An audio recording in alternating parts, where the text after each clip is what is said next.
चाहिए। तो इस भागवत करते हैं, है ना। और अब जो भागवत करने जा रहे हैं, तो भागवत करने की प्रेरणा और शक्ति ये दोनों मिलेगी गुरु परंपरा से। तो आप सबके चरण कमलों में प्रार्थना करते हुए आइए करते हैं मंगलाचरण। फिर वह आदेश की पूर्ति करेंगे जो आदेश मुझे हिज ग्रेस राधा मोहित प्रभु जी द्वारा दी गई है। उन्होंने मुझे पर्सनली कहा, प्रभु जी ये टॉपिक पर चर्चा कीजिए। मैंने कहा प्रयास करूंगा प्रभु जी। तो उसी टॉपिक पर चर्चा करेंगे, लेकिन उससे पहले मंगलाचरण, ताकि हम थोड़ा शक्ति अर्जित कर ले, है ना। तो शक्ति तो चाहिए कुछ करने के लिए, और वो शक्ति आएगी हमारी गुरु परंपरा से। ओम ज्ञानतिमिरन्धस्य ज्ञानञ्जन शलाकया चक्षुरुन्मीलितं येन तस्मै श्रीगुरवे नमः। श्रीचैतन्यमनोभीष्टं स्थापितं येन भूतले स्वयं रूपः कदा मह्यं ददाति स्वपदान्तिकम्।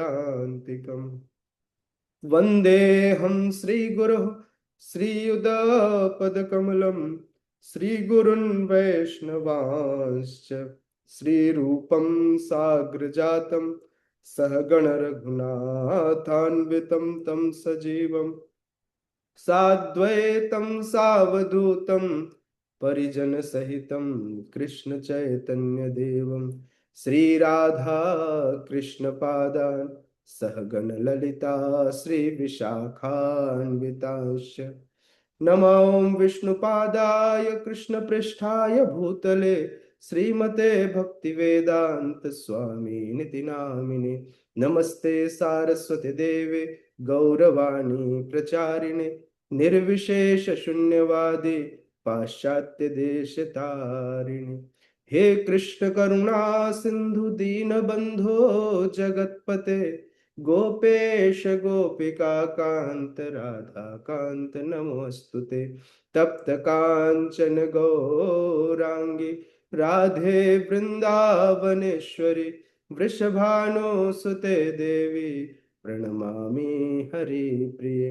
वाञ्छाकल्पतरुभ्यश्च कृपा सिन्धुभ्येव च पतितानां पावनेभ्यो वैष्णवेभ्यो नमो नमः। जय श्री कृष्ण चैतन्य प्रभु नित्यानंद श्री अद्वैत गदाधर श्रीवासादि गौर भक्त वृंद।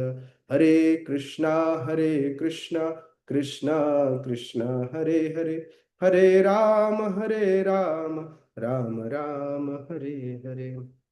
हरे कृष्णा। स्वागत है आप सभी का इस सत्र में, जहां हम चर्चा करेंगे श्रील रूप गोस्वामी कृत भक्ति रसामृत सिंधु के उस पृष्ठभूमि को, जिस पृष्ठभूमि पर भक्ति के उन स्तरों की बात करेंगे जो श्रद्धा से प्रेम तक जाएगा। भक्ति रसामृत सिंधु का एक श्लोक है, जिस श्लोक में ये दो श्लोकों का एक्चुअली समुच्चय है, 15 और 16 चौथे सोपान का। इस श्लोक में रूप गोस्वामी पाद भक्ति, कैसे कोई भक्ति में प्रवेश करता है और कैसे जीवन के परम लक्ष्य को प्राप्त करता है, इस बात की व्याख्या करते हैं। वह श्लोक आप लोगों ने कई बार सुनी होगी, सारे भक्त हैं और सबने सुना होगा, लेकिन पुनः चर्चा करने के लिए मैं आपके साथ उपस्थित हूं। आप जब चाहें आप हैंड रेस करके यदि कोई कमेंट करना चाहें तो प्लीज आप इसमें कुछ ऐड भी कर सकते हैं। कहीं कुछ गड़बड़ हो तो आप मुझे बता भी सकते हैं, हम उस पर चर्चा करके उसे एक सही पाथ पर ले जा सकते हैं, आप जैसा चाहे। अथवा आप अपने प्रश्नों को भी रख सकते हैं, लेकिन हैंड रेस करके बहुत अच्छा होगा, क्योंकि एटिकेट बहुत जरूरी है। इसे हम सदाचार कहते हैं, कैसे हम सही मायने में क्लास की जो एक कक्षा है इसकी मर्यादा को बनाए रखें, क्योंकि यह कक्षा न मेरा है न आपका है। यह एक ऐसी कक्षा, एक ऐसा मंच है जहां पर हम भागवत श्रवण कर रहे हैं। यह भागवत है ना। तो आइए हम उस श्लोक को पहले दोहराते हैं, फिर मैं इस पर चर्चा करूंगा किसके आधार पे? जैसा आचार्यों ने इसकी व्याख्या की है उसके आधार पर हम इसके एक एक विभाग पर चर्चा करेंगे क्रमशः। आदौ श्रद्धा ततः साधु संगो अथ भजन क्रिया ततो नर्थ निवृत्ति स्यात् ततो निष्ठा रुचिस्ततः अथासक्तिस्ततो भावस्ततः प्रेमाभ्युदञ्चते साधनामायं प्रेमणः प्रादुर्भावे भवेत क्रमः। यह श्लोक है, यह दो श्लोक है। जिस श्लोक का रूप गोस्वामी पाद ने वर्णन किया है भक्ति रसामृत सिंधु में। लेकिन इस श्लोक कहते हैं सिद्धांत तो दे दिया, लेकिन जैसे भगवत गीता हमारे सामने आ गई, 700 श्लोक हमें पता है, भगवत गीता हमारे हाथ में है, लेकिन भगवत गीता समझ में नहीं आई। भगवत गीता को कैसे जिया जाए इस बात को सिखाने के लिए स्वयं भगवान आए हम सबके बीच में। कौन? श्रीमन चैतन्य महाप्रभु। चैतन्य महाप्रभु आए और उन्होंने भगवत गीता को जीकर दिखाया कि कैसे जीना है, कैसे हमें भगवत गीता सीखना है ना। भगवत गीता का प्रैक्टिकल लाइफ है क्या? भगवत गीता उन्होंने 5000 वर्ष पूर्व ही महाभारत के युद्ध में अर्जुन के जरिए हम सब तक भेज दी। सबके पास भगवत गीता था। भगवत गीता के 700 श्लोक थे, लेकिन भगवत गीता का अभिप्राय क्या था यह किसी को नहीं पता। तो इसलिए सिमिलरली भक्ति रसामृत सिंधु आज से 500 वर्ष पूर्व आई। कब? जब रूप गोस्वामी पाद, जब चैतन्य महाप्रभु स्वयं थे। लेकिन यह भी एक सिद्धांत है, यह श्लोक सिद्धांत के रूप में आया। अब इसकी व्याख्या कैसे करें? तो इसके बाद आज से लगभग 350 साल पहले एक और आचार्य आए जिनका नाम है विश्वनाथ चक्रवर्ती ठाकुर। हम सब एक सुबह सुबह मंगल आरती में एक गीत गाते हैं, गीत ही कहेंगे क्योंकि आचार्यों ने जो गाया वो सब गीत ही है, जिसे हम कहते हैं गुरुवाष्टकम, है ना। यही मंगल आरती है हमारी, जहां पर हम गुणगान करते हैं। संसार दावा नलले ढलो का त्राणाय कारुण्य घना घना तुम प्राप्तस्य कल्याण गुणार्णवस्य वंदे गुरु श्री चरणारविंदम। तो ये गीत विश्वनाथ चक्रवर्ती ठाकुर ने दी। ऐसा कहा जाता है कि रूप गोस्वामी पाद कौन है? तो रूप गोस्वामी पाद वो हैं जो चैतन्य महाप्रभु का वाक शक्ति है, वाक अवतार भी कहा जाता है उन्हें।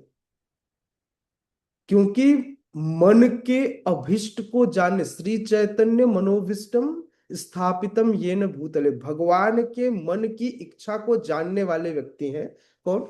रूप गोस्वामी पाद। और ऐसा कहा जाता है कि रूप गोस्वामी पाद ही बाद में विश्वनाथ चक्रवर्ती ठाकुर के रूप में अवतरित हुए, जिन्होंने अपने ही, जैसे भगवान भगवत गीता कहते हैं 5000 वर्ष पूर्व, और उसको सिखाने के लिए आते हैं। हाँ, आप सिखाने के लिए आते हैं चैतन्य महाप्रभु के रूप में। अब भगवान के आदेशानुसार रूप गोस्वामी पाद ने अलग अलग ग्रंथों का प्रतिपादन कर दिया, लेकिन उन ग्रंथों को फिर से एक्सप्लेन करने के लिए आए विश्वनाथ चक्रवर्ती ठाकुर। ये विश्वनाथ चक्रवर्ती ठाकुर, जिन्होंने वैसे तो खूब सारी टीकाएं लिखी, उन्होंने भगवत गीता पर टीका लिखी है, आचार्यों की टीका पर पुनः टीका लिखी है, श्रीमद् भागवतम पर टीका है, भक्ति रसामृत सिंधु पर टीका है, और इस तरह से अनेक ग्रंथों पर टीका है उनकी।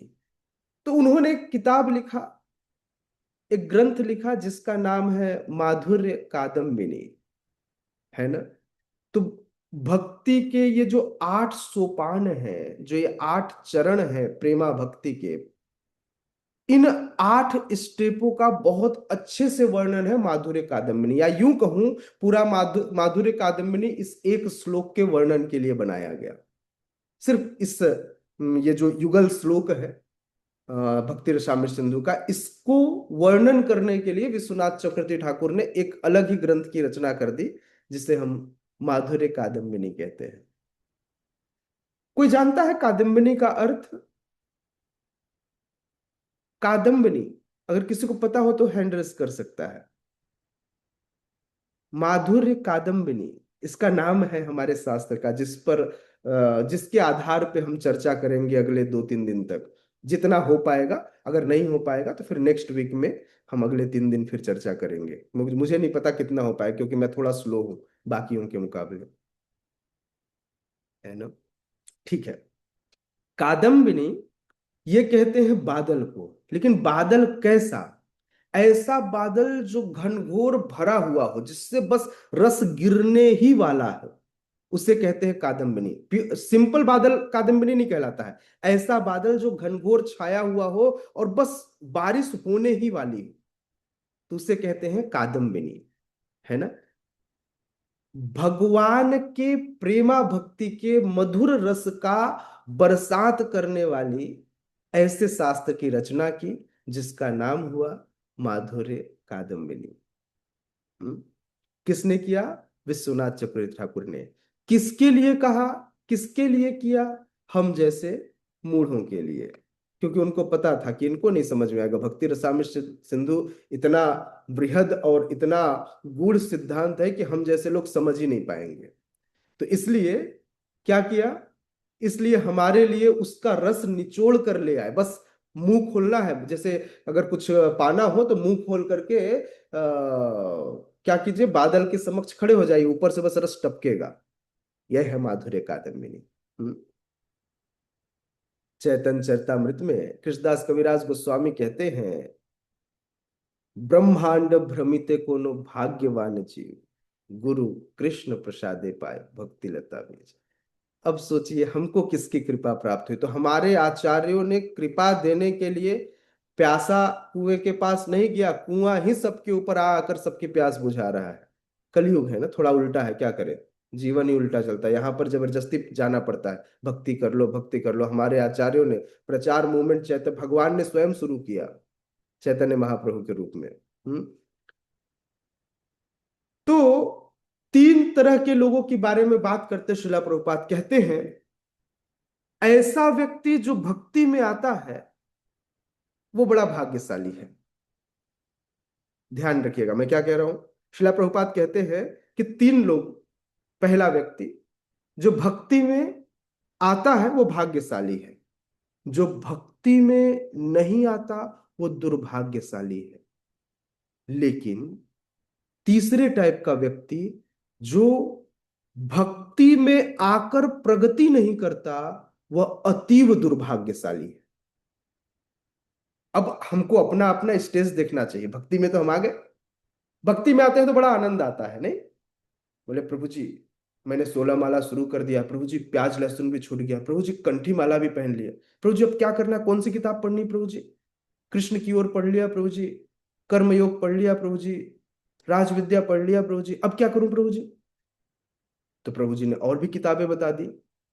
प्रभु जी अब मुझे लगता है प्रभु जी आप मुझे रिकमेंड कर देते तो मेरा दीक्षा हो जाता। तो गुरुदेव से के पास रिकमेंडेशन भी हो गई, आईडीसी पूरा हो गया, पहली दीक्षा हो गई। अभी भी बड़ा जोश है व्यक्ति के अंदर, अभी भक्ति करनी है। तो ये जो भक्ति की जर्नी है ना, लोगों की शुरू होती है 1 साल, 2 साल, 3 साल, 4 साल। चौथे साल के बाद भक्ति कैसे रुकती है? फिर बोलते प्रभु जी भक्ति ही नहीं हो रही है। क्यों नहीं हो रही? उसके कारण पर, उसी के कारण की विवेचना करेंगे इस हम पूरे सत्र में। जो हम ये प्रेमा भक्ति के 800 पानों पर चर्चा करेंगे, तो हम ये इसी की चर्चा करेंगे, है ना, कि भक्ति में रुकावट क्यों आ जाती है, भक्ति में रस क्यों खत्म हो जाता है, हम भक्ति में इतने ढीले क्यों पड़ जाते हैं। तो पहली दीक्षा होती है। पहली दीक्षा के बाद अभी भी जोश था, क्योंकि अभी ना गले में ना गर्दन से लेकर के कमर तक एक रस्सी नहीं बंधी, का जनेऊ नहीं आया, ब्राह्मण दीक्षा नहीं। तो ब्राह्मण दीक्षा के लिए प्रभु जी ब्राह्मण दीक्षा लेनी है, प्रभु जी ब्राह्मण। प्रभु जी ने बोला भक्ति शास्त्री कर लो, ये भी पढ़ लो, ये भी पढ़ लो, ये भी पढ़ लो। प्रभु जी ने कहा और हमने पढ़ लिया। अब ऐसी दूसरी दीक्षा लेते लेते 4 साल में जैसे गले में और गर्दन से लेकर कमर तक एक रस्सी बंधी, वैसे तो लगता है आज के बाद हम शुद्ध भक्त हो गए प्रभु जी, अब तो हम गायत्री भी करते हैं प्रभु जी। अब भक्ति रुक गई यहां से। यहाँ के बाद ऐसा लगता है भक्ति की हमारी जो करने की जो यात्रा थी यहाँ पूरी होगी प्रभु जी, अब तो शुद्ध भक्त हो गए, अब तो भगवत धाम, तो गोलोक वृंदावन सीधे जाएंगे। आप बताइएगा चलना कब है, बाकी मैं आ जाऊंगा। हम्म। तो इस संसार में जितने लोग हैं, हर व्यक्ति ने अपने जीवन का लक्ष्य निर्धारित किया हुआ है, कुछ भौतिक दृष्टिकोण से, कुछ आध्यात्मिक दृष्टिकोण से। लेकिन बीच में कभी न कभी निराशा हताशा हाथ में आती है, उस समय व्यक्ति बहुत परेशान हो जाता है। उसी तरह से यह भक्तिमय जीवन भी कई बार जीवन में बहुत सारे उलट फिर आते हैं। तो उस समय ऐसा लगता है प्रभु जी मैं भक्ति करता हूं, ऐसा क्यों? बोले भक्ति कर रहे हो इसीलिए तो ऐसा हुआ है, नहीं तो ऐसा नहीं होता। वो स्टेज आएगा जो इसकी हम चर्चा करेंगे, अनर्थ निवृत्ति, जहां पर व्यक्ति के जीवन में खूब कष्ट भरे होंगे, स्पेशली भक्तों के जीवन में। आप भक्ति करेंगे तभी अनर्थ निवृत्ति होगी, नहीं तो माया देवी खेलती रहेगी पहले ही सीढ़ी पर, व्यक्ति आगे बढ़ेगा नहीं तो दर्द आएगा नहीं। तो भक्ति में जीवन में भी कष्ट आते हैं, और वो कष्ट आनंद से जीना चाहिए। देखिए कष्ट का आनंद से कोई लेना देना नहीं है ना। आनंद अलग चीज है और जीवन में आने वाले कष्ट अलग चीज है, तो कष्ट को आनंद से जीना चाहिए। ठीक है। तो व्यक्ति जब भक्ति में आ जाता है और भक्ति में आकर प्रगति न करे, तो प्रभुपाद कहते हैं ऐसा व्यक्ति अतीव दुर्भाग्यशाली है। अब हमको जांचना है कहीं मैं उसी स्टेज पर तो नहीं हूं। तो मैं बीच बीच में अपना आकलन करते रहता हूं। तो मुझे लगता है कि भगवान मुझे इसी स्टेज में लाके क्यों फंसा दिया आपने, है ना। हम तो हम सबको अपना अपना अपने आप को इस पैमाने पर रखकर चेक करना चाहिए कि मैं कहाँ हूं, क्या मैं इसके आगे हूं, पीछे हूं, या इससे आगे बढ़ा हूं, या फिर कहाँ पर हूं।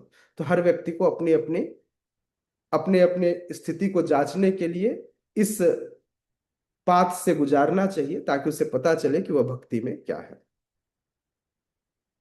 भक्ति में आना महत्वपूर्ण नहीं है। भक्ति में भक्ति चारू महाराज एक स्टेटमेंट दे रहे थे कि कथा में एक स्टेटमेंट उन्होंने दिया कि भक्ति में जो व्यक्ति आता है वो महत्वपूर्ण नहीं है। महत्वपूर्ण तो यह है कि भक्ति में आकर वह कब तक टिका रहता है। हम्म। तो महत्वपूर्ण यह नहीं है, भक्ति में व्यक्ति आ जाता है लेकिन 2 साल 4 साल 5 साल बाद वह निष्क्रिय भक्त हो जाता है। सक्रिय बने रहना बहुत जरूरी है ना। निष्क्रियता आप देख लीजिए, पहले दिन जब हम स्कूल जाते थे, तो स्कूल में जुलाई में, अभी तो स्कूल अप्रैल मई में खुल जाता है, पहले जुलाई में ही स्कूल खुलता था। तो उस समय मम्मी पापा लाके नए नए किताब कॉपी हाथ में देते थे, और पहले दिन का जो उत्साह होता था किताब खोलने का, पलटने का, उसकी अच्छी महक लेने का, और ऐसा लगता था आज ही पूरी किताब पी जाएंगे। उसके बाद 1 सप्ताह 2 सप्ताह 3 सप्ताह के बाद फिर किताब खोलने की इच्छा नहीं होती थी। तो ये सक्रियता है, जब हम नए नए होते हैं तो बड़ी उत्साही और बड़े सक्रिय होते हैं, और वह निष्क्रियता है जब हम पुराने हो जाते हैं। है ना। तो भक्ति में ही ऐसी ही निष्क्रियता आ जाती है। तो इसीलिए हमारे आचार्यगण, हमारे गुरुजन हमको बार बार इस बात के लिए आगाह करते हैं, बोले भक्ति में आना कोई बहुत बड़ी बात नहीं हो, तो कोई भी आ जाता है, लेकिन भक्ति में बने रहना बहुत बड़ी बात है ना। तो हम सबको प्रयास करना चाहिए कि माया, श्रीमद् भगवत गीता में भगवान कहते हैं, मेरा फेवरेट श्लोक, प्रभुपाद का फेवरेट श्लोक, आप सबका भी फेवरेट श्लोक लगा क्या? सर्वधर्मान परित्यज्य माम एकम शरणम व्रज। भगवान कहते हैं सब कुछ छोड़ो मेरी शरण में आओ, कहते हैं ना। लेकिन दूसरी तरफ से माया क्या कहती है? माया क्या कहते हैं, अच्छा ऐसे छोड़ के चले जाओगे? तो माया उस एस्केलेटर की तरह है, जो मॉल में जो चलने वाली सीढ़ियां लगी होती हैं, तो उसमें यदि कोई सीढ़ी की गति के विपरीत दिशा में जाने का प्रयास करे, तो माया सदैव, माया को मान लीजिए वो सीढ़ी है, और उस सीढ़ी सीढ़ी की विपरीत दिशा में आपको चलना है।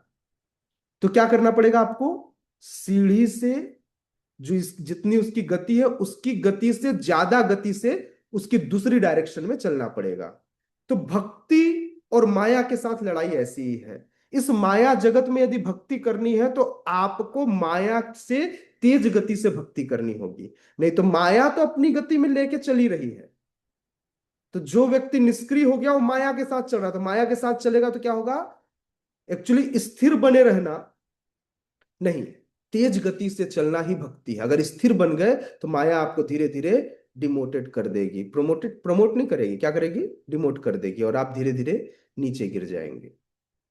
ठीक है, तो इसलिए चलिए प्रारंभ करते हैं आज के सत्र को। जिस सत्र में सबसे पहले हम चर्चा करेंगे, हम चर्चा करेंगे किसका, सबसे पहले हम चर्चा करेंगे श्रद्धा का। लेकिन श्रद्धा की चर्चा करनी क्यों है, क्या चाहिए, हमें क्या चाहिए, तो हमें माधुर्य प्रेम चाहिए, भगवान का वह प्रेम रस चाहिए, श्रद्धा से प्रेम तक पहुंचने के लिए वह रास्ता चाहिए।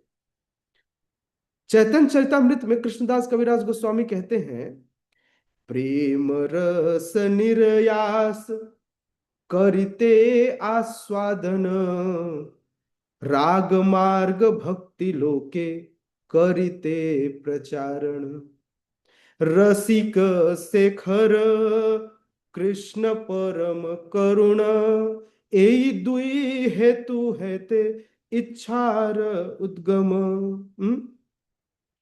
भगवान रस से भरे हुए हैं, प्रेम रस से, है ना।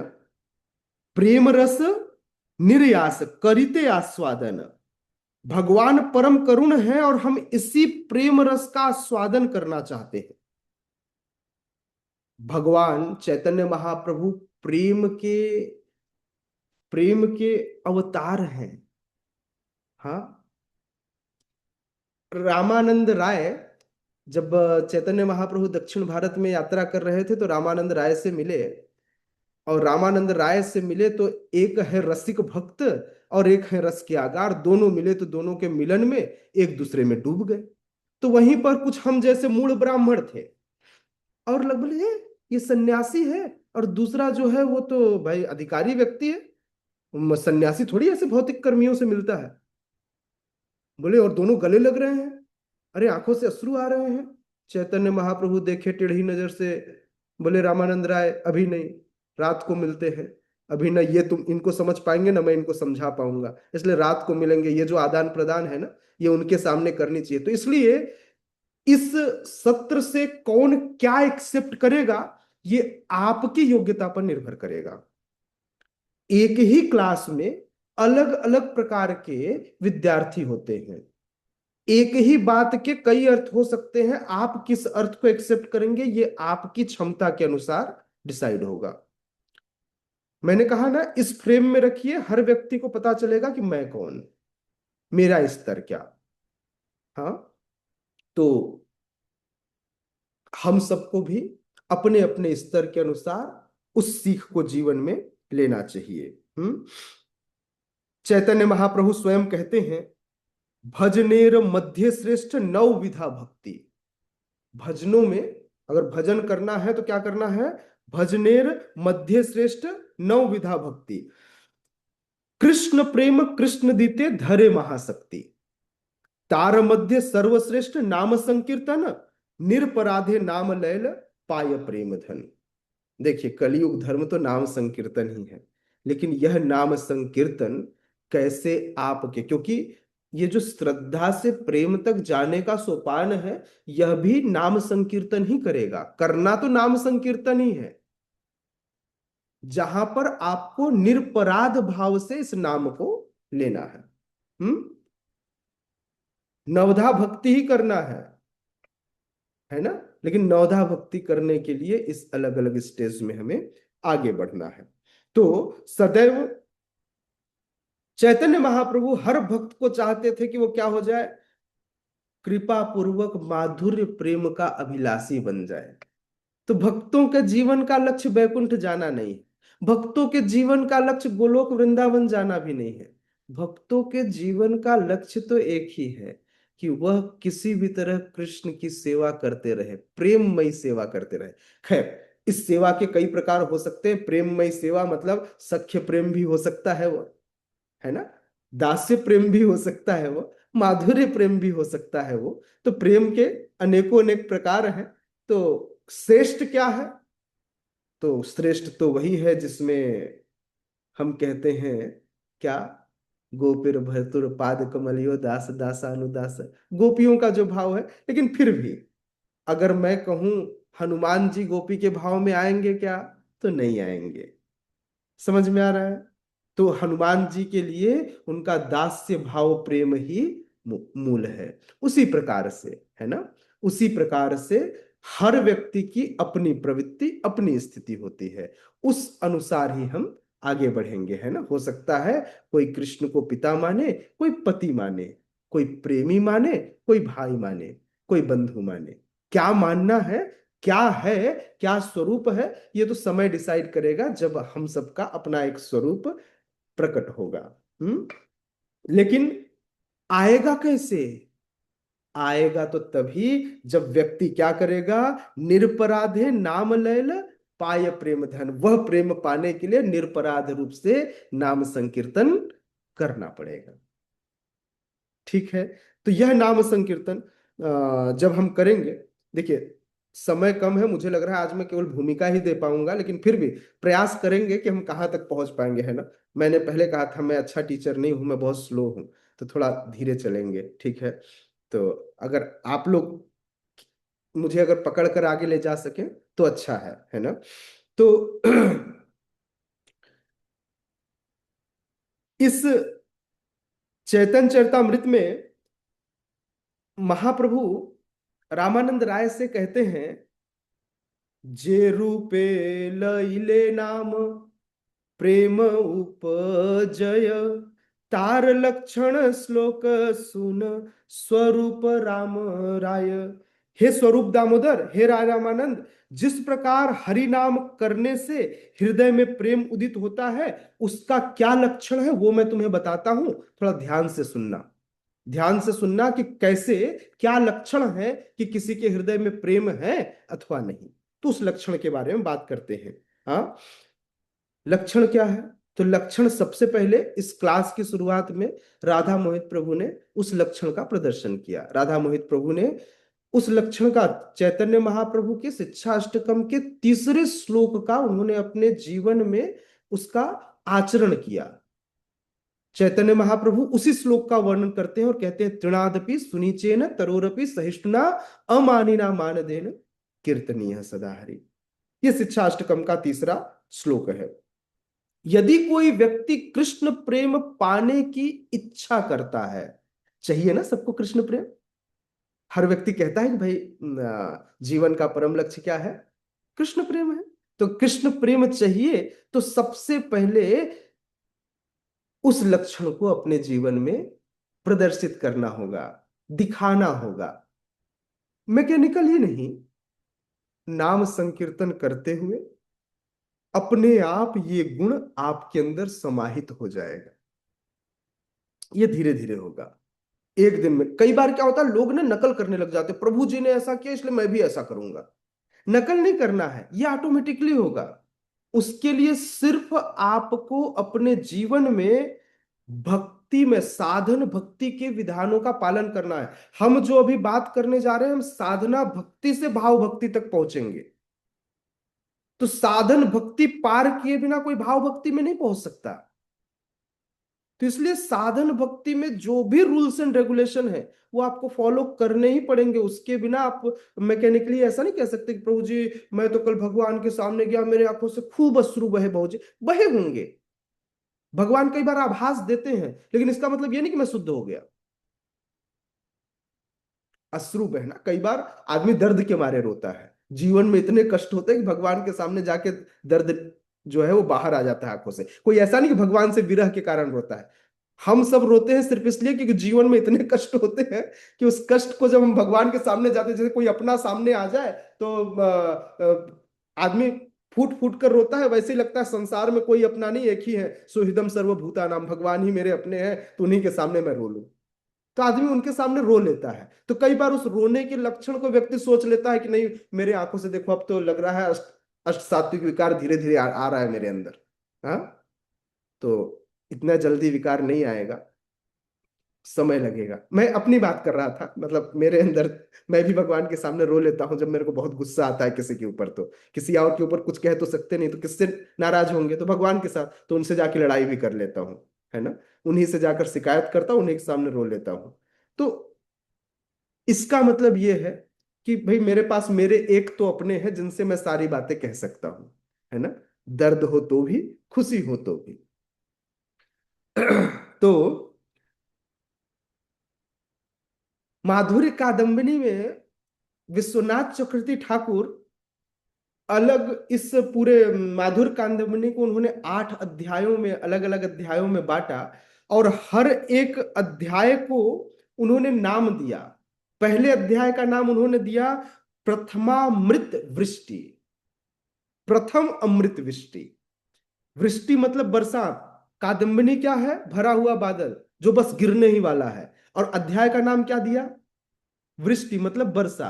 तो पहली अमृत वर्षा पहला अमृत वर्षा होगा, पहली अमृत वर्षा उन्होंने नाम दिया प्रथम अमृत वृष्टि। और अमृत वृष्टि में उन्होंने सबसे पहले, कुछ कहने से पहले उन्होंने मंगलाचरण किया। अब सोचिए, एक मंगलाचरण करते हैं हम, अब स्वयं विश्वनाथ चक्रवर्ती ठाकुर मंगलाचरण कर रहे हैं, और मंगलाचरण करते हुए वो कहते हैं, वो प्रणाम करते हैं और कहते हैं, भक्ति पूर्वे स्थिता तांतु रसम पश्येद वदांतति तम नौमि सततम रूप नाम प्रिय जनम हरे। वो कहते हैं कि जितने भी मुझसे पहले जितने भी गुरुजन हुए, मेरे जो गुरुजन है, शिक्षा गुरु, दीक्षा गुरु, जितने आचार्य हैं गुरु परंपरा में, जो महाजन हैं, भक्ति देवी हैं, मैं सबका आश्रय ग्रहण करता हूं, सबका। देखिए, व्यक्ति चिंता मुक्त रह सकता है कैसे, बच्चा बनकर। एक छोटा बच्चा जब माता पिता के साथ कहीं जाता है तो उसे चिंता नहीं रहती कि मेरे लिए कौन सी गाड़ी आएगी, मैं कौन सी गाड़ी में बैठ कर जाऊंगा, मैं कहाँ जाऊंगा। माता पिता उसको तो बस अगर खिलौना दिख गया तो खिलौना मिलेगा या नहीं, नहीं मिलेगा, वो उसकी चिंता है। क्या खाएगा, नहीं खाएगा, कहाँ जाएगा, ये चिंता किसकी है, ये माता पिता देखेंगे। तो अच्छा, माता पिता की अलग चिंता है, जाने यात्रा सेम है, निकले हैं घर से, जाना है एक डेस्टिनेशन तक, दोनों को जाना है। लेकिन एक व्यक्ति अलग सोचता है, माता पिता की अलग चिंता है, कितना पैसा खर्च होगा, कौन सी गाड़ी से जाएंगे, कैसे जाएंगे, क्या करेंगे। तो हर व्यक्ति की अलग अलग परेशानियां, अलग अलग दुख दर्द। तो इसलिए परेशानी से मुक्त वो होता है जिसने अपना सर, जिसने अपने आप को गुरु परंपरा की गोद में सौंप दिया। अगर उनकी गोद में सौंप दिया तो अब परंपरा, अब गुरु परंपरा की परेशानी की मुझे क्या करना है, मुझे तो जो चाहिए वो चाहिए। बाकी कहाँ लेकर जाना, कैसे लेकर जाना, कितना किराया लगेगा, वो आप जानो। तो ये बहुत अच्छा तरीका है। अगर व्यक्ति, कोई भी व्यक्ति अपने आप को भगवान के चरण कमलों में समर्पित कर देता है तो उसका जीवन सफल है। भगवान के चरण कमलों में, भगवान तो चरण कमल अपने देते नहीं, समर्पित कैसे करोगे। तो उसके लिए एक माध्यम है जिनको हम कहते हैं क्या, ये गुरु परंपरा। ये गुरु परंपरा, आपके जो मेंटर हैं, आपके जो काउंसलर हैं, ये सब उस गुरु परंपरा में आपके ऊपर है, इनके ऊपर अपने आप को छोड़ दो। किसी, मतलब कोई टेंशन ही नहीं, टेंशन लेना ही नहीं है जीवन में।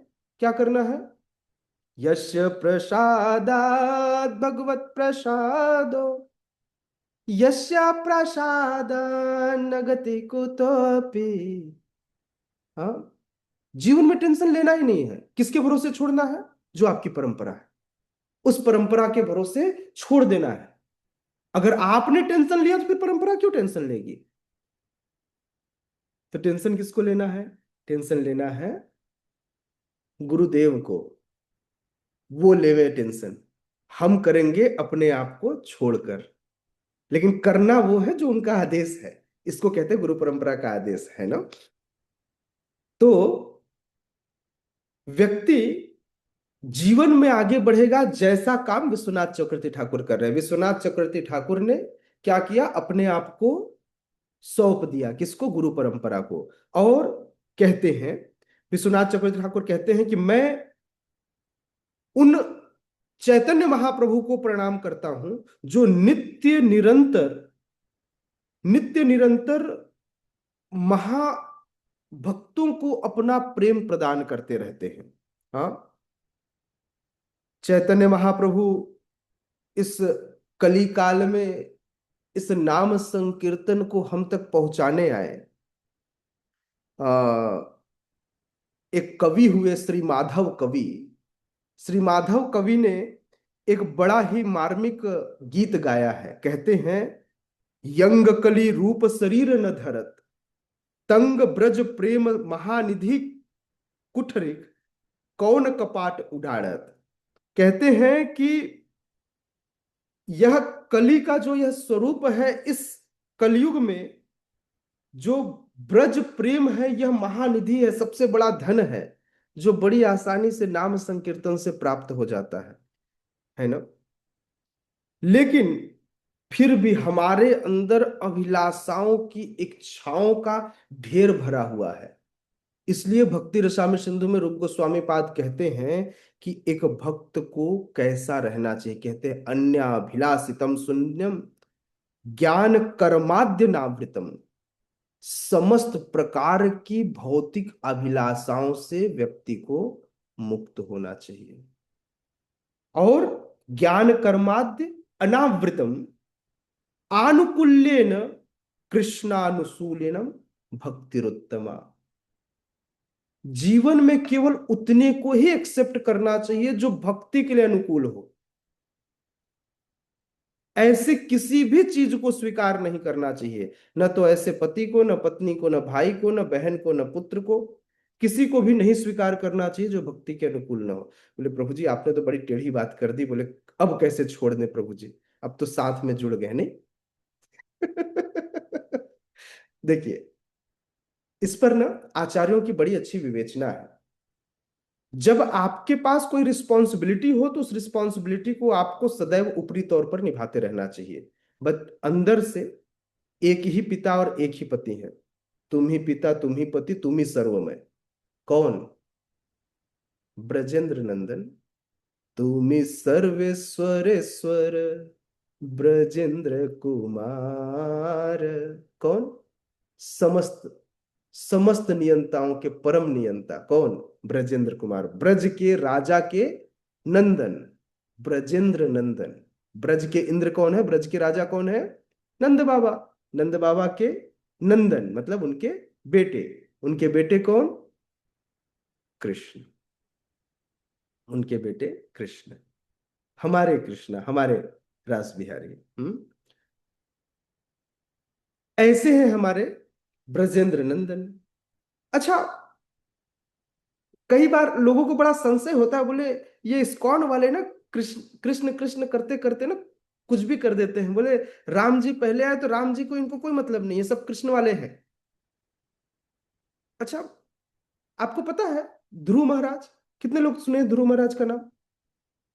सबने सुना होगा, है ना। तो ध्रुव महाराज,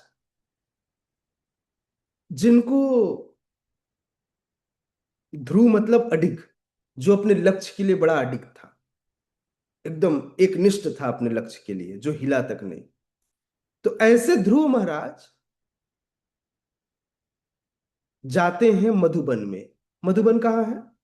वृंदावन के 12 वनों में से एक वन है जिसका नाम है मधुबन। तो वहां ध्रुव टीला भी है जहां पर उन्होंने बैठ करके तपस्या किया। तो ऐसे ध्रुव महाराज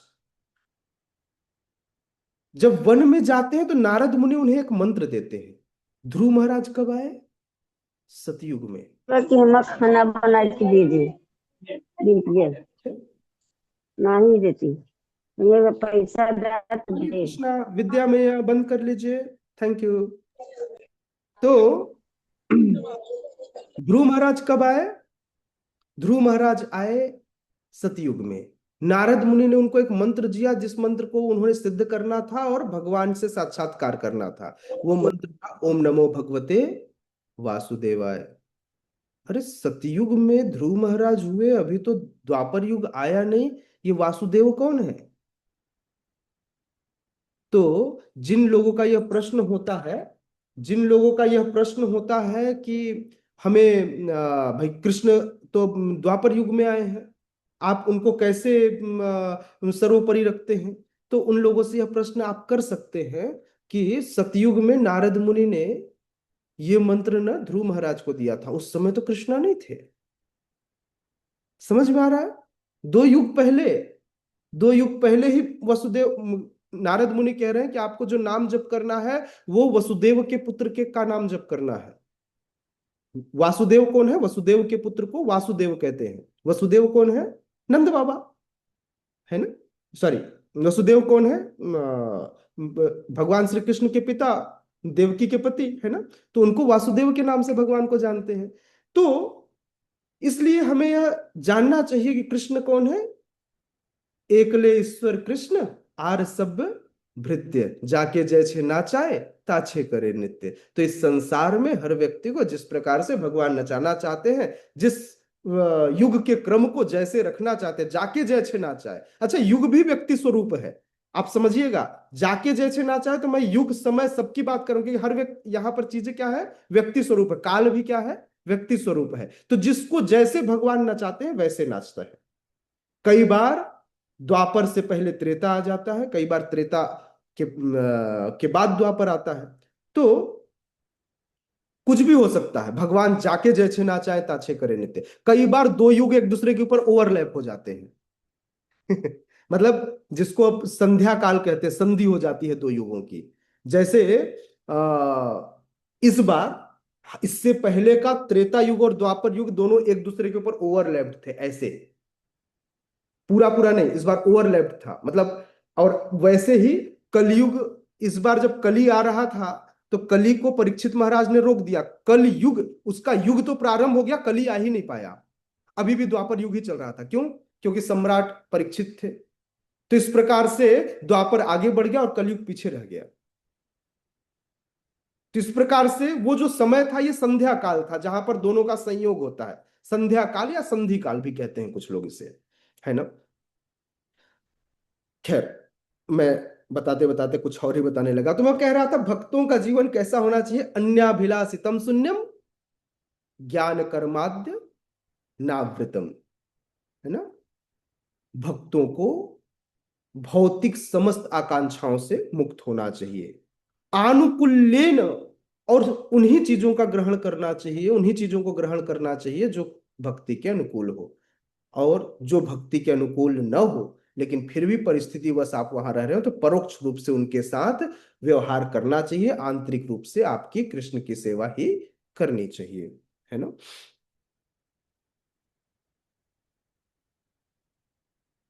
हर व्यक्ति, भक्ति रसामृत सिंधु में रूप गोस्वामी पाद कहते हैं कि अतः श्री कृष्ण नाम आदि न भवेत ग्राह्य इंद्रिय, सेवोन्मुखी ही जिह्वादो स्वमेव स्फुरते। यदि कोई व्यक्ति, यदि कोई अपनी इच्छा से अपनी इंद्रियों की वृत्तियों को नहीं कंट्रोल कर सकता, तो क्या करना चाहिए? व्यक्ति को अपने इच्छा को कृष्ण की तरफ मोड़ देना चाहिए। जैसे मान लीजिए माताएं हैं, ज्यादा माताएं हैं और प्रभु जी लोग हैं, तो सबकी अपनी अपनी खाने की कुछ न कुछ चॉइस होती है। माताओं को गुपचुप बहुत पसंद है। अब बोले भाई प्रभु जी, मेरी जिह्वा ना गुपचुप खाने की बड़ी जिद करती है, मैं बार बार प्रयास तो करती हूँ कि भाई मुझे जी ये नहीं खाना है, लेकिन बार बार खाने की इच्छा होती है, अब क्या करें? तो बोले कुछ नहीं करना, गुपचुप बनाइए, ठाकुर जी को भोग लगाइए और पेट भर खाइए। क्यों रोकना जिह्वा को? जिह्वा को रोकना नहीं है। रोकना कैसे? मतलब इसको, भगवान को जब आप सेंटर में ले आएंगे, जब उनके लिए चीजें करेंगे, तो इसीलिए हम कह रहे हैं कि अभी हमको साधना भक्ति की बहुत आवश्यकता है। अभी तुरंत भाव भक्ति में छलांग लगा लेंगे ना, मतलब राधा कुंड में जाके बस भी जाएंगे ना, तो बड़ा आसान नहीं होगा प्रभु जी भक्ति करना। क्योंकि इतनी हृदय में इतनी कठोर वृत्तियां पड़ी हुई हैं कि हम कुछ नहीं कर सकते। तो इसलिए भक्ति की शुरुआत करेंगे, भक्ति की शुरुआत करेंगे। वो कहाँ से आएगी? तो वो स्वीकृति प्रदान होगी, चाहे प्रसाद से मिले, चाहे अनायास ही कहीं किसी से मिलने से हो जाए, किसी भी कारण से भक्ति की शुरुआत होगी। तो जो पहला स्टेज है वो है हमारे हृदय की कोमलता, वो है श्रद्धा। तो इस श्रद्धा पर चर्चा करेंगे हम कल, और कल हम इसका बृहद व्याख्या करेंगे। कल हम दो टॉपिक पर चर्चा करेंगे, श्रद्धा और साधु संग पर।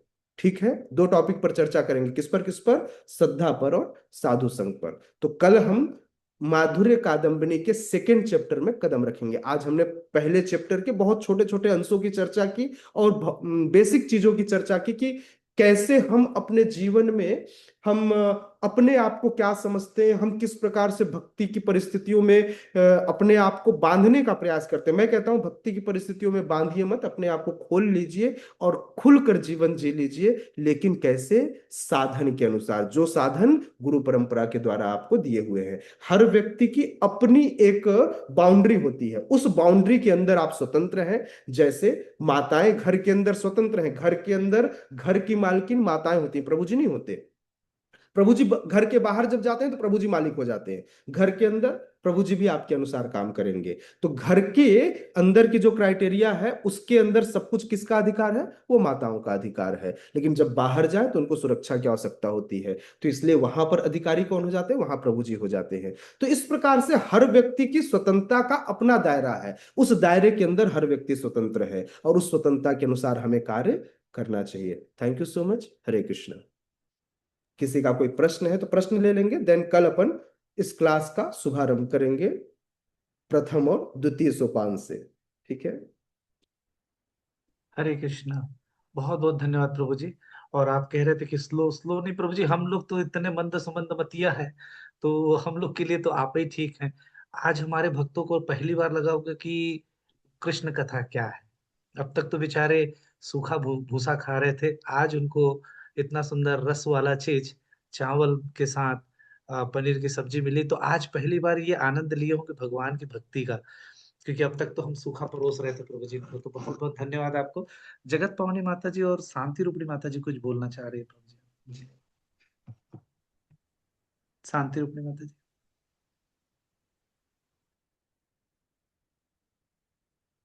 हरे कृष्णा प्रभु जी, सादर प्रणाम प्रभु जी। राशेश्वरी माता हम- ये सबसे पहले तो प्रभु जी राजेश्वरी माता जी का हम बहुत बहुत धन्यवाद करना चाहेंगे कि उन्हीं की कृपा हुई तो हमें प्रभु जी के दर्शन लाभ जो है मिले। और नहीं तो प्रभु जी संभव ही नहीं था कि प्रभु जी कहाँ रायपुर और हम लोग कहाँ दिल्ली और विभिन्न विभिन्न शहरों से। तो उनकी विशेष कृपा है, तो सबसे पहला धन्यवाद उनको।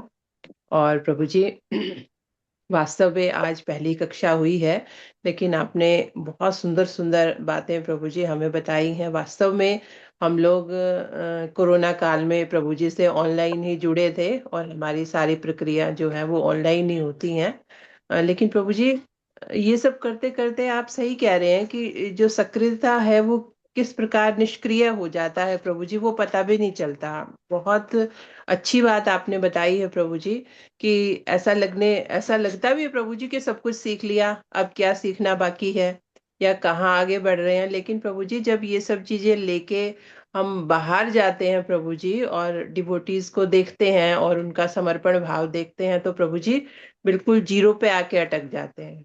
तो ये बात आपने बिल्कुल सही कही है प्रभु जी, और आपके मार्गदर्शन की विशेष आवश्यकता थी प्रभु जी। विशेष रूप से मैं अपने लिए कह रही हूँ प्रभु जी। और जैसे कहते हैं ना कि बुक कवर देख के पता चलता है कि बुक के अंदर कितना ज्ञान भरा है, तो प्रभु जी आज फर्स्ट क्लास से ही हमें लग रहा है कि बहुत विशेष जो है हमें मिलने वाला है। और ये निसंदेह ठाकुर जी की कृपा तो है ही, और राधा मोहित प्रभु जी जो हमारे विशेष जो है शिक्षा गुरु हैं, उनकी तो विशेष हम लोगों पे कृपा रहती है प्रभु जी कि वो इस प्रकार जो इतने पावरफुल जो हैं ब्रह्मचारी हैं उनको इनवाइट करते हैं समय समय पे और हमारा मार्गदर्शन कराते हैं। तो प्रभु जी निसंदेह आपकी जो ये तो जो शुरुआत की बातें हमने सुनी है प्रभु जी, हमारे लिए तो बहुत लाभदायक होने वाली है प्रभु जी निसंदेह। तो इसके लिए बहुत बहुत धन्यवाद है प्रभु जी आपका।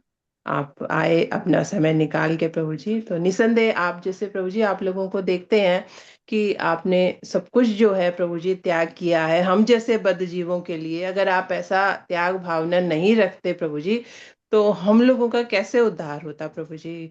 बिल्कुल प्रभु जी, बिल्कुल जीरो से स्टार्ट करने वाले प्रभु जी। देखिए इतने बड़े परिवार में जन्म लिया है प्रभु जी, फिर भी हम लोगों को ये नॉलेज नहीं था प्रभु जी कि प्याज लहसुन क्यों नहीं खाना चाहिए। ये पता था शुरू से प्रभु जी कि नहीं खाना चाहिए। तो ये सब चीजें प्रभु जी इस्कॉन ज्वाइन करने के बाद और राधा मोहित प्रभु जी के मार्गदर्शन से समझ में आ रही हैं प्रभु जी, और धीरे धीरे उस तरफ बढ़ रहे हैं।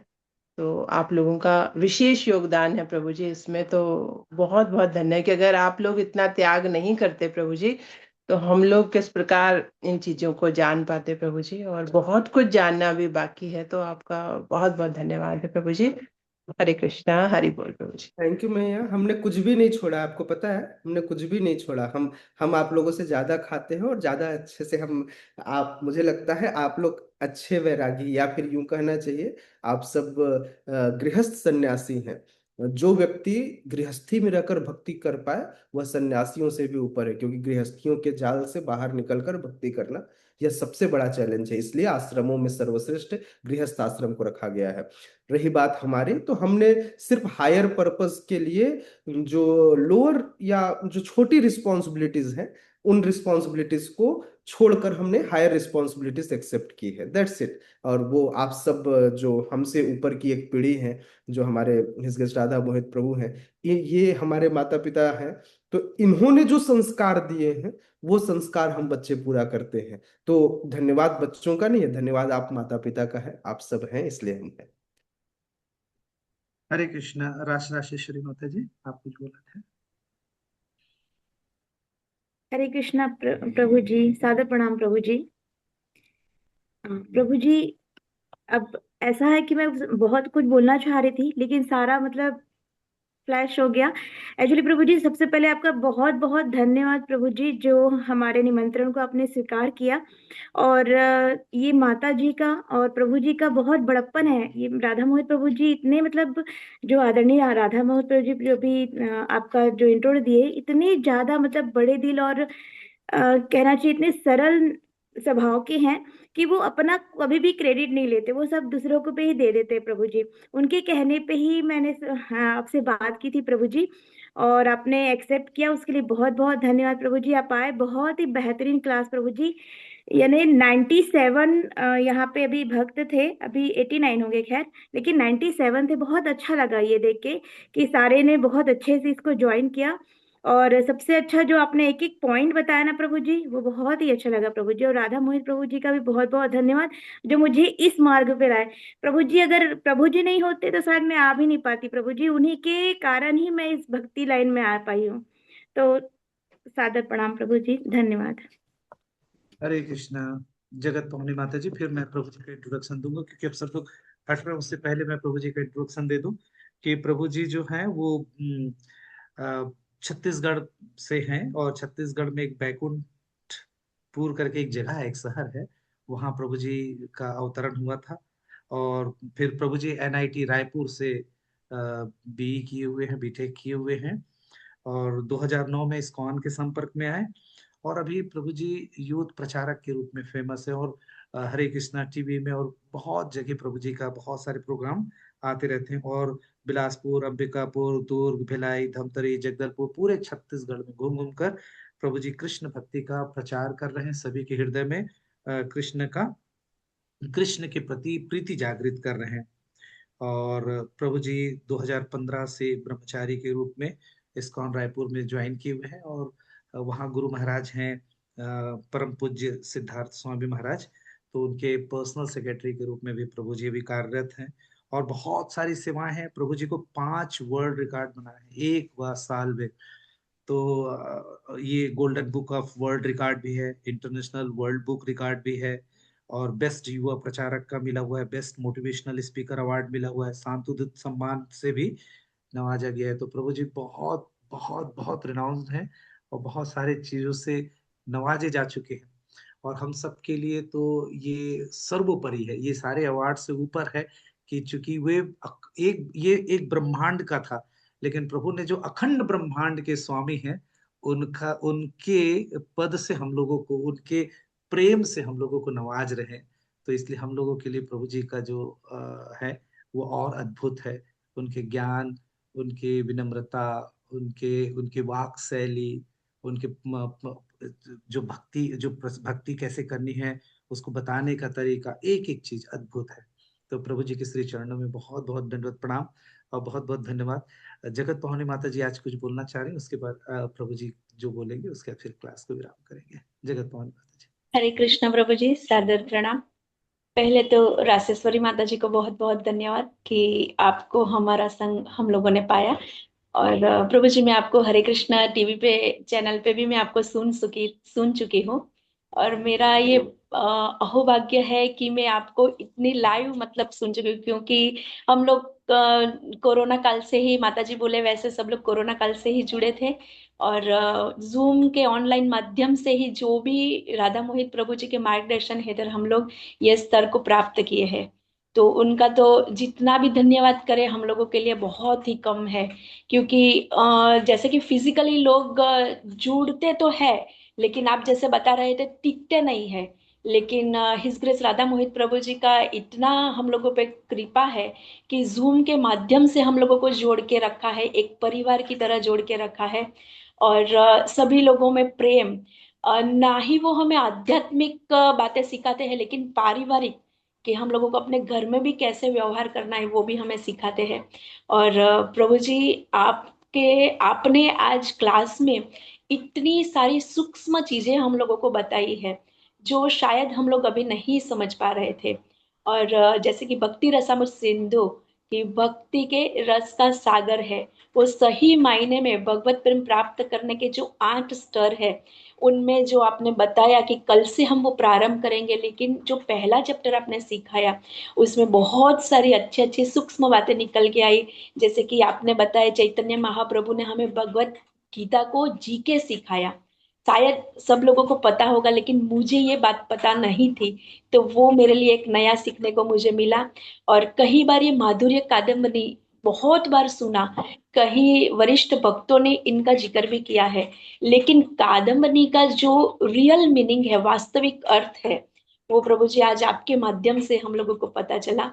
और सही में भक्ति रसामृत सिंधु हम लोग क्लास में भी पढ़ चुके हैं और मैंने भी पढ़ा है। लेकिन उनके जो भगवत प्रेम प्राप्त करने के जो 8 स्तर है, वो सही में प्रभु जी आपके माध्यम से हम बहुत भक्तिमय रस के साथ वो 8 स्तर को समझेंगे, सीखेंगे, और शायद हम लोग भक्ति में आगे बढ़ पाए, ये लगता है। क्योंकि हम लोग बहुत ही मूड है, हम लोगों को कुछ पता नहीं चलता है।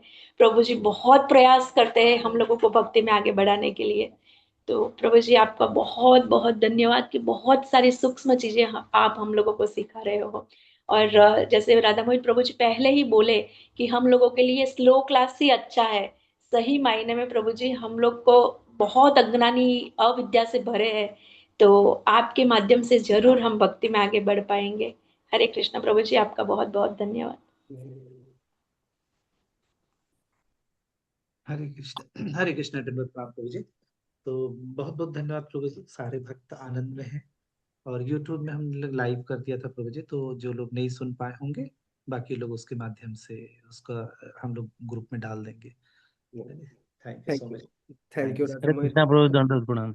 सभी अरे भक्तों को कोई कुछ बहुत बहुत बोलना चाह रहे धन्यवाद, क्योंकि सबने मुझे लगता है भक्ति एकला चलो रे वाला काम नहीं है, भक्ति संग चलो रे वाला काम है ना। तो न तो मैं अकेले भक्ति इस भवसागर को अकेले पार कर पाऊंगा, तो मुझे आप सबके आश्रय की आवश्यकता होगी, आपके संग की आवश्यकता होगी, आपके प्रेम की आवश्यकता होगी, और सबसे ज्यादा आप सबके प्रार्थनाओं की और आशीर्वाद की आवश्यकता होगी। प्लीज मुझे आशीर्वाद दीजिए कि मेरा ये जो उत्साह है भक्ति में कभी कम न हो। मैं सदैव आप सब के साथ मिलकर शास्त्रों का ये जो विवेचन है करते हुए उसे अपने जीवन में आत्मसात कर सकूं। मुझे कई बार लगता है कि मैं ये आपके लिए नहीं कह रहा हूं, और मैंने आज तक कभी कोई भी लेक्चर किसी दूसरे को नहीं दी। मैं जितना कुछ कहता हूं पहले मुझे लगता है मैं कर रहा हूं क्या ये, तो नहीं कर रहा हूँ तो मैं उसे पालन करने का प्रयास करता हूँ। तो मैंने आपको कुछ नहीं सिखाया। अभी मैं सोच रहा था दोपहर में कि प्रभु जी ने ऐसा टॉपिक दिया है जो एक्चुअली हमारे इस्कॉन में ये हाईएस्ट टॉपिक, मतलब ये सीख लेना मतलब ले ले जीवन। हो गया, खत्म हो गया। ठीक है। तो इतना अगर हम सीख ले तो मैं, इसलिए मैं सोच रहा था कि अच्छा है कि प्रभु जी ने ये टॉपिक दिया, इससे इस बार मैं कुछ ना कुछ जरूर आगे बढ़ूंगा, एक आध स्टेप तो आगे बढ़ ही सकता हूँ। प्रयास करूंगा कि मैं खुद इसे पालन करूं। तो thank you so much Radha Mohit Prabhu कि उन्होंने मुझे ये अपॉर्चुनिटी दी, है ना। बहुत बहुत धन्यवाद। हरे कृष्णा प्रभु जी, हरे कृष्ण। सादर प्रणाम हरे प्रभु जी। कृष्णा प्रभु, दंडवत प्रणाम। धन्यवाद। हरे कृष्णा प्रभु जी, दंडवत प्रणाम। हरे कृष्णा हरे प्रभु कृष्ण जी। प्रभु जी। प्रभु जी हरे कृष्ण प्रभु हरे जी प्रणाम। हरे हरे प्रभु जी, सादर प्रणाम प्रभु जी, सभी को प्रणाम। सादर प्रणाम। हरे कृष्णा प्रभु जी, सादर प्रणाम। कोटि हरे कोटि धन्यवाद कृष्ण प्रभु जी, प्रभु जी, कोटि कोटि सादर धन्यवाद। प्रणाम। हरे कृष्ण प्रभु जी। हरे कृष्णा दंडवत प्रणाम प्रभु जी, कोटि कोटि प्रणाम। हरे कृष्ण प्रभु जी, प्रणाम। प्रभु जी इसमें ओमान से भी जुड़े हुए थे भक्त लोग, भोपाल से जुड़े हुए हैं, दिल्ली से है, नवसारी से है, रायपुर से, बिलासपुर से, छत्तीसगढ़ से तो बहुत ज्यादा जगह से है। जी और वो छोटे छोटे जांजगीर है, बलौदा है, चांपा है, कोटमी है, मतलब जितने भी छत्तीसगढ़ के सारे रिलेटिव हैं प्रभु जी, तो वहां से सारे लोग जुड़े। और बाकी दिल्ली से है, हैदराबाद से है, और ओमान से भी लोग जुड़े हुए हैं इसमें। और हरे नवसारी कृष्णा प्रभु जी, हम लखनऊ से भी जुड़े हैं। लखनऊ, बिल्कुल। हरे बहुत कृष्णा सारे प्रभु जी। बनारस मैं से। प्रभु जी मैं भी लखनऊ से हूँ, दिव्य लोचन दास लखनऊ से। जी जी जी, दिव्य लोचन प्रभु प्रभु जी हम भी दिव्य लोचन दास लखनऊ से। हरे कृष्णा प्रभु जी, अयोध्या धाम से अजीत माधव दास जय जय प्रणाम। प्रभु, जय जय हो। आप सबका खूब मुझे आशीर्वाद मिले।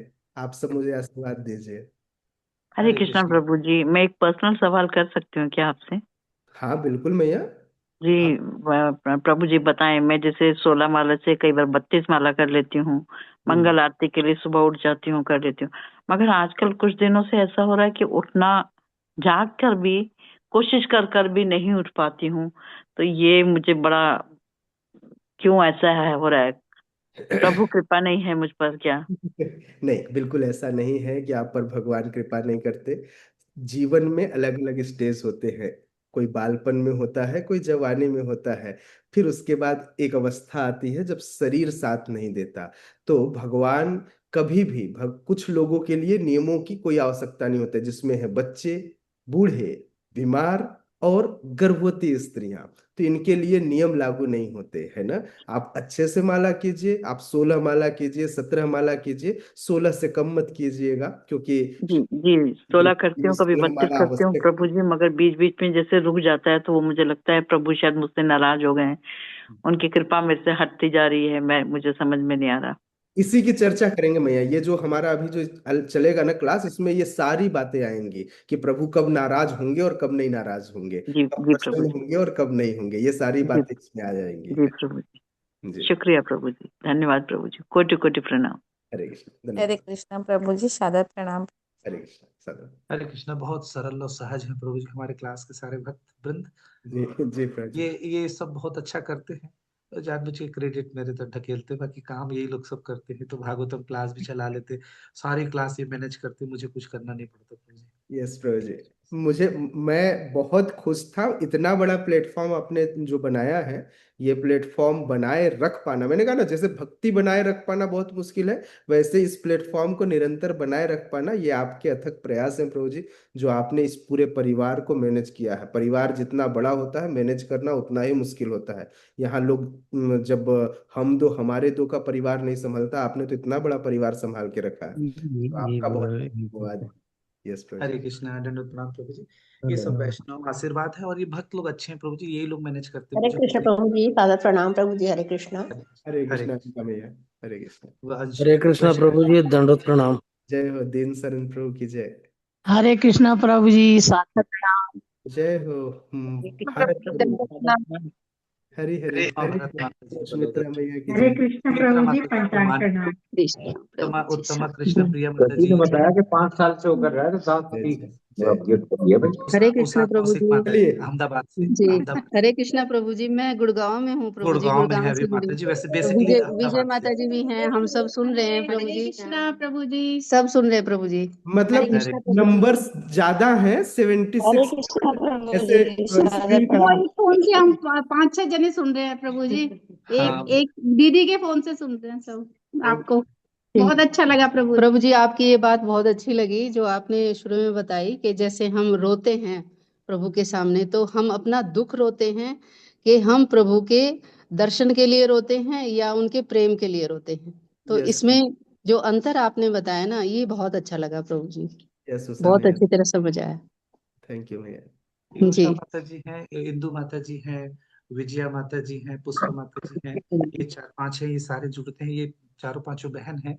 जी और ये अहमदाबाद में है, एक रोहतक में है, 2 गुड़गांव में है। ये सब जुड़ते हैं प्रभु जी, और ये लोग बहुत अच्छे हैं, बहुत अच्छा, बहुत बड़ा इनका परिवार है। और इनके दादाजी जी बहुत प्रभु जी। बहुत सुंदर। जी प्रभु जी, आपकी वजह से हम कर पाए हैं प्रभु जी। और क्लास में जो भी समझ आ रहा है, हम 5 साल से जुड़े हुए हैं और बहुत कुछ समझ रहे हैं प्रभु जी, बहुत ज्ञान मिला है इस क्लास से हमें। तो आपको बहुत बहुत धन्यवाद प्रभु जी। और आज भी बहुत कुछ समझने को मिला प्रभु जी, बहुत अच्छा लगा, बहुत बहुत धन्यवाद प्रभु जी। अभी कंटिन्यू प्रभु जी का क्लास करेंगे हम लोग। और जी जी। नहीं नहीं, मैं वही तो कहा, अब तक केवल भूसा ले रहे थे, अब तो रस वाला चीज मिला है, तो प्रभु जी को जी नहीं छोड़ेंगे हम लोग। ठीक, हरे कृष्ण। राधा वैष्णव और प्रभु की बातों पर बहुत ध्यान देने का नहीं है ना। प्रभु जी इस सत्र के दौरान जो भी कहेंगे आप लोग भूल जाइएगा उन्होंने कुछ कहा, क्योंकि जैसे वो कहेंगे आपकी एक्सपेक्टेशन बढ़ेगी और मेरे ऊपर प्रेशर बढ़ेगा। तो इसलिए न तो उनकी बात आपको सुननी है, न समझनी है, मैं जितना कह रहा हूँ उतना ही सुनना है। ठीक है जी हरे कृष्णा सभी को सादर प्रणाम। वाञ्छाकल्पतरुभ्यश्च कृपा सिन्धुभ्यैव च पतितानां पावनेभ्यो वैष्णवेभ्यो नमो नमः। अनंत कोटि वैष्णवृंद की जय। हरे कृष्णा। शांति रूपणी माता जी कुछ बोलना चाहिए। हरे हरे कृष्णा प्रभु जी, क्षमा कीजिएगा प्रभु जी, आपके नाम का अर्थ क्या है प्रभु जी? मैया, मुझे क्या पता, प्रभुपाद से पूछिए उन्होंने क्यों दिया कमाल कृष्ण गोस्वामी नाम। क्षमा कीजिएगा प्रभु वो, जी, ऐसे ही मन में विचार आया प्रभु जी। कमाल एक वृक्ष है मैया, वृक्ष है। जो जो काले कलर का वृक्ष है, भगवान श्री कृष्ण के वर्ण का वृक्ष है। जो जी वृक्ष प्रभु जी। खूब घना छाया प्रदान करता है। भगवान श्री जी कृष्ण इस वृक्ष के नीचे विश्राम करते थे। कई बार इस वृक्ष की छोटी छोटी टहनियों पर, भगवान छोटे से थे तो चढ़ जाते थे, तो खेला जी करते थे। तो इसलिए वह तमाल जो कृष्ण स्वरूप का है, मैं ऐसे तमाल वृक्ष का दास हूँ। जी जी। हरी हरी बोल, प्रभु हरी जी, हरी बोल। क्षमा अभी कीजिएगा अभी प्रभु जी, विचार आया प्रभु जी। इस होलीनेस राधानाथ स्वामी महाराज ने तमाल वृक्ष का वो रोपण किया है इको जी विलेज में, गोवर्धन इको विलेज में। और यस बहुत पायस है प्रभु जी, पायस है ना, इसलिए गुरु महाराज ने उनका नाम भी वही दिया है। जी जी। हरे कृष्ण। हरे कृष्णा। दंडवत प्रणाम सभी को, दंडवत प्रणाम। भगवान की कृपा सब पे बनी रहे, सब लोग स्वस्थ रहें, सुरक्षित रहें, सबका जीवन मंगलमय हो। सभी के बच्चों की पढ़ाई, नौकरी, व्यापार, व्यवहार, शादी, और जिनका भी शारीरिक, पारिवारिक, मानसिक, आर्थिक कष्ट है, सभी के कष्ट निवारण के लिए भगवान से याचना करके आज के क्लास को विराम करेंगे। हरे कृष्ण हरे कृष्ण हरे कृष्ण कृष्ण कृष्ण हरे हरे, हरे राम हरे राम राम हरे राम हरे हरे। कृष्ण कृष्ण कृष्ण हरे हरे राम राम हरे कृष्णा कृष्णा हरे कृष्णा हरे कृष्ण हरे कृष्ण हरे कृष्ण राम हरे राम राम हरे राम राम हरे हरे हरे राम। हरे कृष्णा कृष्णा कृष्णा हरे हरे हरे राम राम राम हरे राम राम राम हरे कृष्ण कृष्ण कृष्ण हरे हरे, हरे राम राम। हरे कृष्णा। कल हरे भी कृष्णा क्लास, प्रभु जी।